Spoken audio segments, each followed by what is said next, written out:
sittiin ulfaanne kamuu yoomuu mirgi gabbaramu si malee namaa kennamu.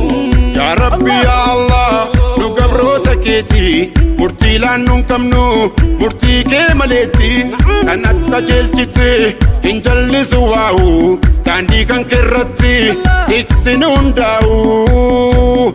Jireenya hiyyummaa gadadoofi keekee harka namaa laalu jiru badhaadhiki ati nu baraarii sitti maganfanne duniyaa faakiraa hundaaf si kadhanne. Yaa Rabbi hundaa ol ta'e yaa Rabbi hundaa ol ta'e kan sittiin ulfaanne kamuu yoomuu mirgi gabbaramu si malee namaa kennamu.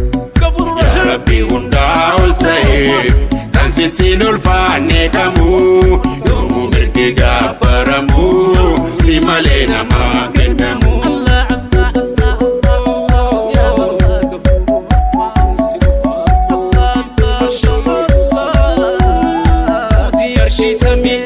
Rabbi hundaa ol ta'e kan sittiin